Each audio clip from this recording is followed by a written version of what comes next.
স্পর্শ করব। 1 2, কোমরে ব্যথা থাকলে এটা করবেন না। 3 4 5 6 7 8 9 10। আবার হাত পিছনে নিয়ে যাব, এই অবস্থা থেকে পিছনে আবার সামনে ঝুঁকে যাব, শ্বাস ছেড়ে। 1 2, কোমরে ব্যথা থাকলে করবেন না। 3 4 5 6 7 8 9 10। হাত নামিয়ে দেব। এরপরে আমরা করব অর্ধ চক্রাসন।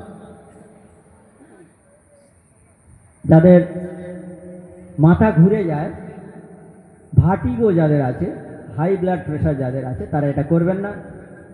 প্রথমে কোমরে হাত দিয়ে দিন।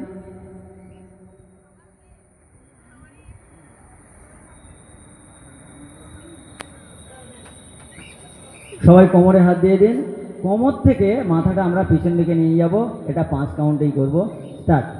1 2 3 4 5। সোজা। আর একবার। স্টার্ট। 1 2 3 4 5। অর্ধ চক্রাসন, কোমরে ব্যথা, ঘাড়ে ব্যথা ঠিক করার জন্য। এবার আমরা ত্রিকোণাসন করব। পা 2 থেকে 3 ফুট এর মধ্যে গ্যাপ করব। হাত দুপাশে তুলে দেব। হাত দুপাশে তুলব। আপনি পিছিয়ে এসে দাঁড়ান।